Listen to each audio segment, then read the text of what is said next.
ব্যাঙ্গালোরের ফেমাস দুটো জায়গা যেখানে অনেক রাত হয়ে গেলেও বোঝা যাবে যে সন্ধ্যা হয়েছে। তো এই সেই জায়গা, সেটা হলো ব্রিগেড রোড। ব্রিগেড রোডে আমরা এসেছিলাম নাইট আউট করার জন্য, একটু ঘুরতে।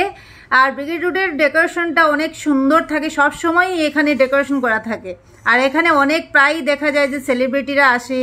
তারপর এখানে পাব, রেস্টুরেন্ট, মানে অভাব নেই, এত কিছু। রাত 12টার সময় যদি আসেন তাও মনে হবে যে আপনারা সন্ধ্যার সময় এসেছেন। সব সময় এখানে ক্রাউড থাকে। আমরা ঘরে বসে বসে বোর ফিল করছিলাম, তাই রাতের বেলা আমরা বেরিয়ে পড়লাম ব্রিগেড রোড দেখতে। আমরা দুটো জায়গা কভার করেছি, একটা হলো ব্রিগেড রোড আর আরেকটা হলো ইন্দিরানগর।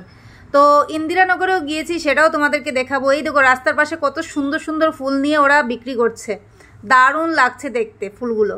জায়গা অনুযায়ী ওরা দাম বেশি করে বিক্রি করছে।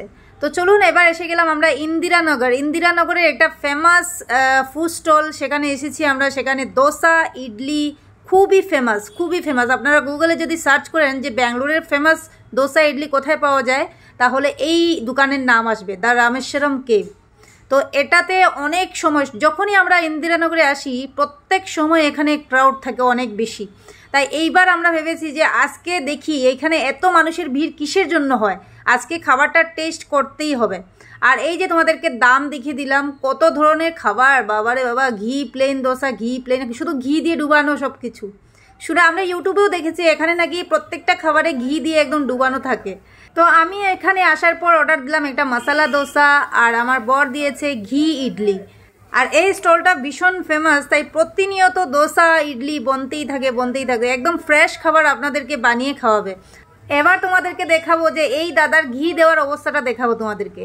এই দাদা যেভাবে প্যাকেটটা নিল, আর এইভাবে দেখো কিভাবে ঘি দিচ্ছে, মানে ঘি দিয়ে যতক্ষণ না পর্যন্ত ডুবছে ইডলিটা ততক্ষণ না পর্যন্ত ঘি দিতেই আছে। যতক্ষণ ঘি দিচ্ছে। আর টেস্টটাও কিন্তু ভালো ছিল, আমরা যে খেয়েছি টেস্টটা দারুণ ছিল, ঘি না দিলেও কিন্তু টেস্টটা ভালো ছিল। আর প্রতিনিয়ত সেল হয়েছে।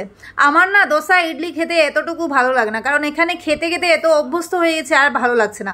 বাট এখানে দোকানটা শুনেছি অনেকটাই ফেমাস, তাই দেখলাম একটু খেয়ে যে টেস্টটা কীরকম। কিন্তু খেয়ে দেখেছি টেস্টটা একদম অন্য লেভেলের লেগেছে, একদম অন্য লেভেলের।